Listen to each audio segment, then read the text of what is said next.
El presidente de la República, Danilo Medina, recibió el informe de la comisión que fue dado a conocer el pasado viernes sobre el tema de Punta Catalina. Y también lo recibió el Procurador General de la República, quien Agripino Núñez Collado, como coordinador de esa comisión, le dice que si él desea, a partir de ese informe, él puede seguir investigando y buscando más datos relacionados con el tema de Punta Catalina, pero que ya esa no es una función de la comisión, que la comisión concluyó sus funciones al entregar este informe. El otro tema es que el Procurador General de la República dice, bueno, vamos a estudiarlo y vamos a ver cuáles son los elementos que hay aquí que puedan ser de interés de la Procuraduría General de la República. Flavio Darío Espinal, el consultor jurídico del Poder Ejecutivo, dijo que el informe había cumplido su misión, que era suficientemente satisfactorio, que no había mucho más que investigar, y el presidente de la República, Danilo Medina, prometió que se iba a estudiar la recomendación de la comisión en el sentido de que el Estado adquiera las tierras o los terrenos en Baní, en Punta Catalina, que son propiedad de la familia Vicini, para que esos terrenos pasen a manos del Estado y la obra sea de manera permanente propiedad del Estado y no por un periodo que es 40 o 50 años, que es el periodo de arrendamiento de las tierras. Bueno, esa es una formalidad, lo de esa comisión, ir a varias entidades, a la Procuraduría, a la Presidencia, a entregar el documento. Y obviamente que por lo menos de parte de la Presidencia iba a ser acogido como se acogió, elogiando el trabajo y todo eso, se daba por descantado, ¿no? La propuesta o la sugerencia habría que ver qué hace el gobierno. Uno podría pensar que incluso a ambas partes le convienen, porque quizá al consorcio Inicia, que es como se llama ahora Vicini, sí, le convendría vender ese inmueble para no estar en medio de una polémica, porque ese es un proyecto que va a seguir generando polémica y cuestionamiento. Entonces, quizá a ellos les convendría vender ese inmueble definitivamente, pero uno no sabe, los empresarios tienen otra lógica y otra visión, ¿no?, que uno no tiene, que no es empresario. Bueno, hay que decir, Gustavo, que en esa zona, en donde está uno de los ingenios importantes del Grupo Vicini, es el Grupo Vicini el Grupo Inicia tiene una enorme cantidad de terrenos que pertenecen a uno de sus ingenios. ¿Cuál es ese ingenio o es campo de caña? Bueno, campos de caña. Sí, porque ahí no opera un ingenio hay como un tal, ingenio ¿no? que está en San Cristóbal, bueno, entre cerca. San Cristóbal y Baní, cerca de ahí. que es una corporación, no recuerdo el nombre en este momento, pero bueno, forma parte de una gran cantidad de terrenos cañeros que tiene el Grupo Inicia. Hay que ver si se da esa operación, porque se había establecido que si se desprendía algún tipo de lesión o daño ambiental, que entonces el Estado tenía que compensar también al Grupo Inicia, por eso todo eso tendrían que armonizarse y ponerse de acuerdo. Lo que propuso Marcha Verde en una rueda de prensa que hizo ayer fue, entre muchísimas otras cosas que propusieron, por ejemplo, una de las cosas que ellos plantean es que la comisión fue designada de manera irregular, que no hay un artículo de la Constitución de la República que faculte al presidente para crear este tipo de comisión. Eso ya lo habían anotado y señalado varios abogados. Pero una de las cosas que sugiere el equipo de coordinación de Marcha Verde es que el Estado declare de utilidad pública esos terrenos y que al declararlo de utilidad pública se convierta en el propietario de los terrenos. Sí, bueno, se declara utilidad pública, entonces hay que tasar y comprar. Se supone que a precio de mercado, ¿no? A precio de mercado, se supone. Esa es una modalidad. La otra es que sencillamente sin declarar de utilidad pública el Estado se acerque luego de haber hecho el acuerdo de arrendamiento o el contrato de arrendamiento, que debió haber habido ahí una discusión en términos jurídicos entre la empresa propietaria de los terrenos y el Estado dominicano para utilizar esos terrenos para las plantas de Punta Catalina. Es una zona costera. Además, hay un puerto que se ha construido o que está en proceso de construcción, parece que ya está hecho el puerto, que es el puerto para la recepción del carbón mineral, para el acopio del carbón, todo que eso, se ¿no? deberá usar Sí. como materia prima para la producción de energía en esa planta. Lo que no está claro, pese a que se anunció cuando se informó del otro proyecto que hay de la construcción de varios centros de reciclaje de desechos sólidos, es que esas turbinas también puedan operar con otra cosa que no sea carbón. Como que eso no ha quedado muy claro.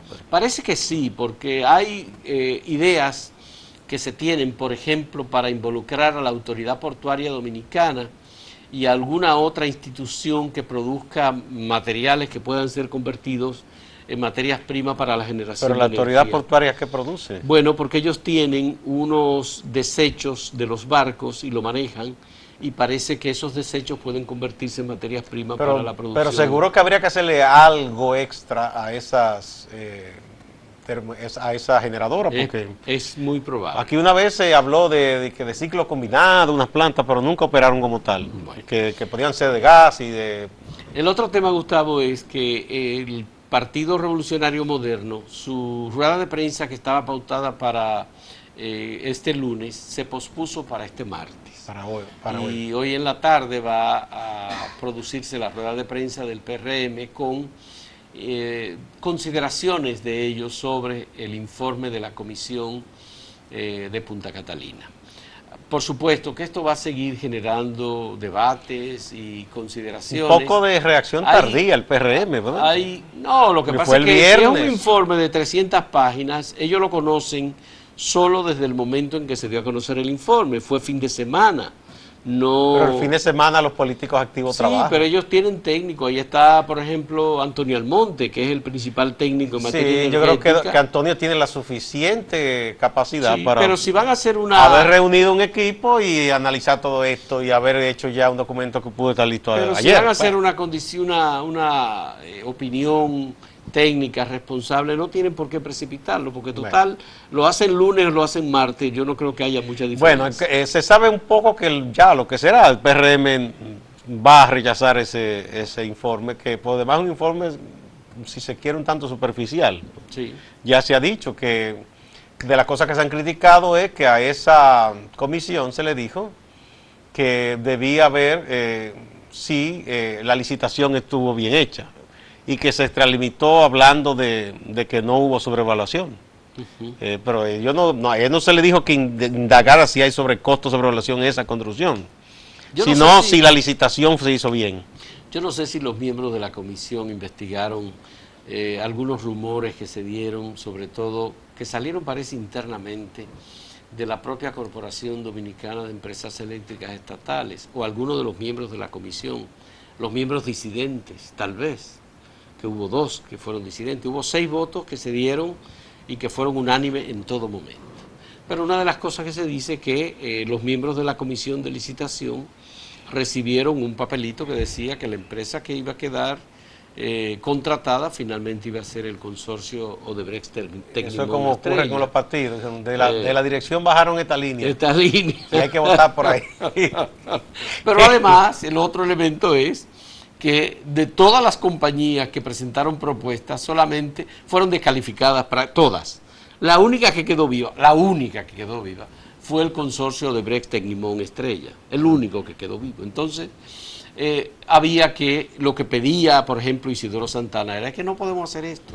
Mira, otro con una hecho sola compañía. También que han señalado ya... Vamos a darle un poco más de tiempo. Algunos técnicos que han estado leyendo también el informe, porque las cosas se van viendo más despacio, es que pese a que se ha insistido que de las 3 empresas que constituyen ese holding, ese consorcio, Tecnimont, Estrella y Odebrecht, que la única con capacidad para continuar con la obra es Odebrecht, y que por eso es difícil su sustitución. Eso es lo que dice el informe. Sí, dice el informe, pero varios técnicos han señalado que hicieron indagatoria y que de las 3, la única que ha construido plantas de carbón es Tecnimont, que Odebrecht es la primera planta de carbón que construye. Entonces eso es contradictorio. Y ciertamente, antes de eso, Odebrecht, ¿qué había hecho? Muchas obras de ingeniería civil. Bueno, tenía muchos departamentos en exploración petrolera, en generación de energía, en pero construcción civil, de plantas de carbón, en obras no viales, obras civiles, puentes, desalinización de agua. Es decir, de acuerdo, aeropuerto y todo lo que tú quieras, sí. Pero planta de carbón no había hecho, entonces eso es contradictorio, mientras que Tenimón sí tenía experiencia. Ya. Entonces el argumento de que no se puede sustituir a Odebrecht está flojo. Que busquen otra excusa. Eso es lo que dice la comisión, que ya cesó en sus operaciones. Se supone que ahora No, vamos ya a discutir el pacto entregaron. eléctrico a través del Consejo Económico y Social que preside mi Ese es señor un muerto, ese pacto. Agripino Núñez Collado. Vamos a hacer una pausa.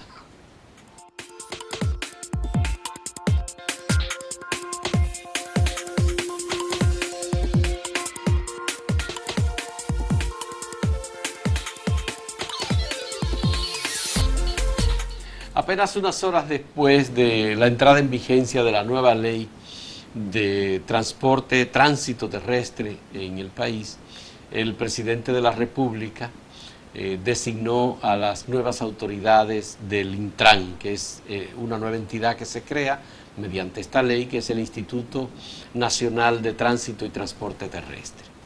Es importante porque estamos tratando de reorganizar todo lo relacionado con el transporte y el tránsito terrestre, que es una de las situaciones que provoca caos, pérdida de recursos, en sí mismo pérdida de caos, tiempo, es una verdadera enmarañamiento institucional.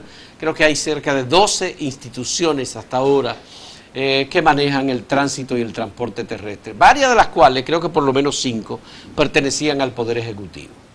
Ahora el Intran es una entidad que se crea mediante la nueva ley que va a reestructurar y que va a recibir las operaciones y responsabilidades de las instituciones del transporte terrestre en general, exceptuando las que pertenecen a organismos descentralizados como el ayuntamiento o los ayuntamientos del país. Pero tiene que trabajar de común acuerdo con las alcaldías. Exactamente.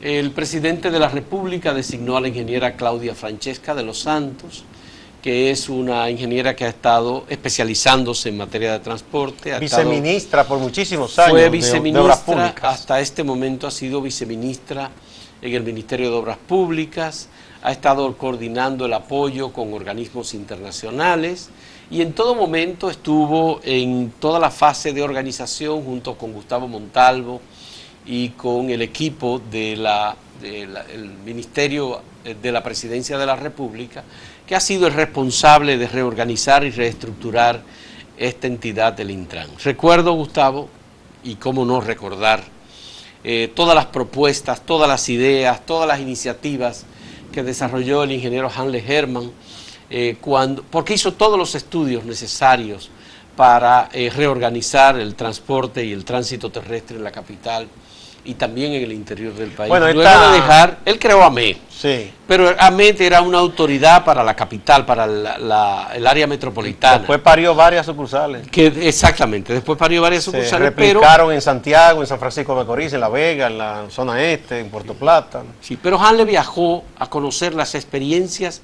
innovadoras en materia de organización de transporte en Curitiba, en Colombia, en Brasil, en Colombia, en Estados Unidos, algunos lugares de Estados Unidos, y el sector privado lo contrataba, lo mismo que al final estuvo asesorando al Ministerio de la Presidencia, Gustavo Montalvo. Bueno, él tenía unas ideas que le parecieron bien al actual gobierno y comenzó a trabajar en esas cosas, pero eso no se llegó a materializar. Desgraciadamente, Hanle se nos fue. Se nos fue hace aproximadamente un año. Bueno, sí, hay que recordar también. Entonces, quería decir, Fausto, que esta ley, que es autoría, con un equipo, pero quien la presentó fue el diputado Manuel Crespo Pérez.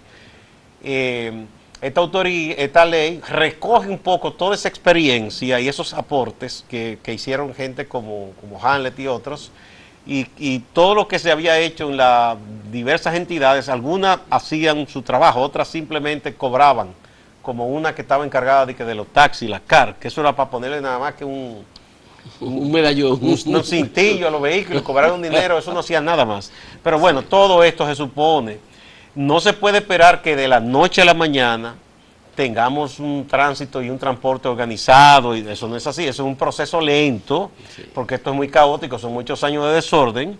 Entonces todo esto es un proceso muy lento, de trabajo, poco a poco. El retiro, por ejemplo, de vehículos viejos de chatarra es un proceso lento, la sustitución de los carros pequeños por autobuses y la reorganización de las rutas, sobre todo en el Gran Santo Domingo, que es una cosa caótica, porque todavía hay provincias, por ejemplo, como Santiago, en donde la alcaldía tiene el control más o menos de las cosas, es más fácil organizar, pero aquí es algo muy caótico. Pero déjame decirte que Santiago también es una situación muy difícil en la zona metropolitana de Santiago. Bueno, tú dices el tránsito pesado, pero yo te quiero decir la organización de las rutas, que aquí ha sido motivo de asesinato y de muerte y de todo. Bueno, porque aquí no es el tan, tema de los sindicatos de las, y de las mafias que hay alrededor de eso. Creación de sindicatos amarillos, asignación de aparte de que el tema principal, el problema número uno del transporte en Santo Domingo es que hay muchos funcionarios que intervienen como negociantes en el tema del transporte. Politiquería y toda esa cosa. Y la politiquería. ¿No? Ojalá, y uno espera que esto se pueda resolver. No podemos, Gustavo, dejar de mencionar a Eric Dorrejo, el arquitecto, colaborador de Acento. Que ha insistido mucho en todo esto. ¿Sí? Probablemente es el mejor técnico con que cuenta la República Dominicana en temas de organización, de tránsito y vinculación con soluciones urbanas. Es decir, Eric Dorrejo es una persona bien formada, y recuerdo que Hanle me decía, Hanle Herman, es la persona que tiene la mayor posibilidad de ayudar técnicamente en la organización. Recuérdate que Hanle creó equipos, formó personas y envió personas al exterior a hacer estudios sobre solución del tema de transporte. Varios estudios. Y Eri es la persona que probablemente más estudió. Igual que el arquitecto Marrancier hace mucho que había advertido y propuesto cosas. Así es, también. Luego hay que pensar en la necesidad de incorporar no solo al sistema público de educación, sino también al sistema privado de educación, los colegios, las universidades, que son generadoras de caos extraordinario en el transporte en cada lugar en donde están. Y una de las cosas que Hanle trató de hacer y que hay que poner en cuenta... Pero ahí hay que trabajar con las alcaldías. Y con las alcaldías también. Que la mayoría no tiene planes desarrolladores de sus ciudades y permiten todo eso. Aquí en zona del polígono, por ejemplo, hay una casa, de pronto hay un señor, una señora, un grupo de señores y señoras que va a poner un colegio. Eso le cae bien a quien vive en esa zona. Qué bueno para llevar a mi niño ahí cerca, muy bien. Pero entonces cada quien va en un vehículo a llevar o a buscar, y las horas de entrada y salida eso es una cosa de locos. Es una locura. Y nadie cede y todo el mundo quiere salir primero. No, el tema es que todo el mundo entra a la misma hora y sale a la misma hora. Por más letreros que pongan y digan de tal hora a tal hora no se estacione aquí. Mentira, se estacionan de ambos lados en la acera. Pero además zonas que no tienen la capacidad para soportar esa densidad de flujo de personas y vehículos, y se les permite instalar ahí restaurantes, colegios, todo eso. Mira, el Intran se supone que viene con un fuerte componente de apoyo político del gobierno. La decisión de las autoridades para enfrentar los problemas que hay. Muchos de los problemas se generan también en el tránsito en la capital, por funcionarios que tienen, ¿cómo se llaman esos delanteros que van? Avanzadas. Las avanzadas. Las avanzadas. Pero eso aquí lo tienen hasta los hijos de los hijos de los hijos de los funcionarios. Bueno, entonces todo el mundo aquí viene, óyeme, son situaciones, además cualquier policía en cualquier momento te detiene el tránsito para que un funcionario que está todavía a medio kilómetro hablando por teléfono con alguien, pero que quiere que le abran paso, pues hay que abrirle paso. Porque esos príncipes no pueden aguantarse ni soportar calor ni nada de eso. Bueno, pues esas son de las cosas. Una vez conversamos con unos policías y hicimos un trabajo cuando estábamos aquí en Clave, y ellos nos decían con tristeza, es que entonces si uno no hace eso, le dan una lista de los que tienen privilegios, y eran muchas personas. Entonces, personas que son comunes y corrientes, pero que tienen un privilegio como si fueran de otro mundo. Y ya tú vas, además, cuando tú ves un ministro del gobierno llevándose un semáforo en rojo, en vía contraria, y incluso llevando su vehículo en vía contraria, esas cosas pues generan mucha irritación. Aparte de todo el tema de la pérdida, miles de millones de pesos se pierden nada más que en entaponamientos en la capital. Bueno, el consumo de combustible se daña el ambiente, sobrecalentamiento y la pérdida de horas personas también en todo esto.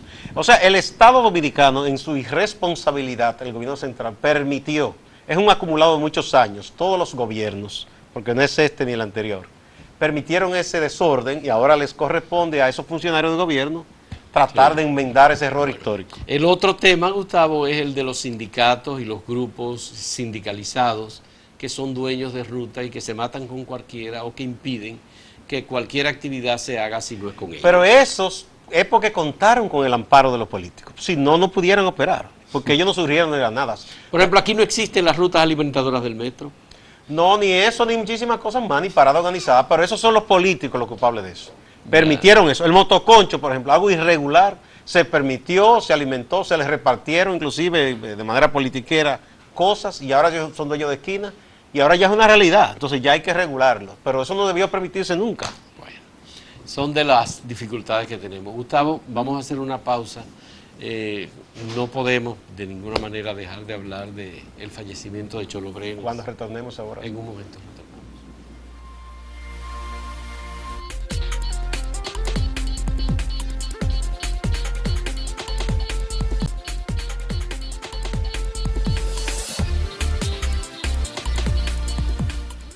Todo el país debe lamentar el fallecimiento del sociólogo, profesor Rafael Cholo Brenes.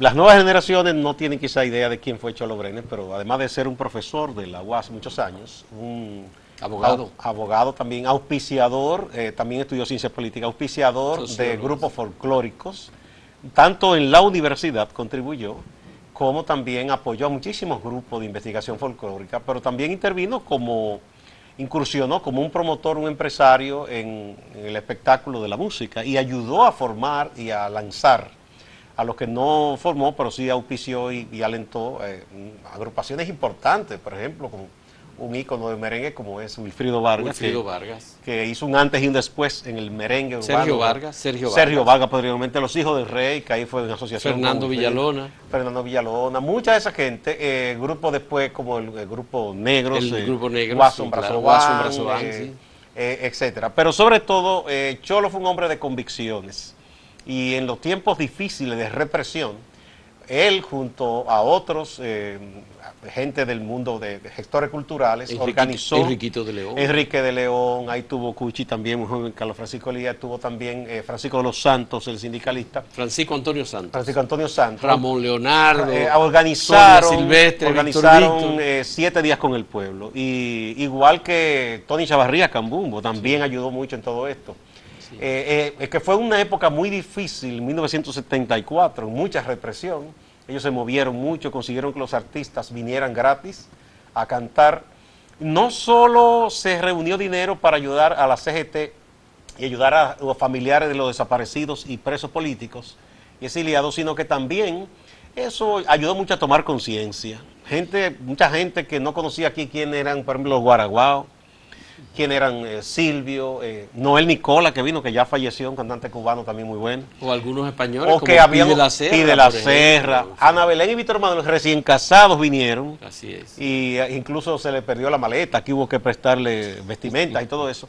Y se solidarizaron con lo que estaba ocurriendo aquí, la denuncia contra la represión, también denuncia de que la UAS estaba ahogada económicamente.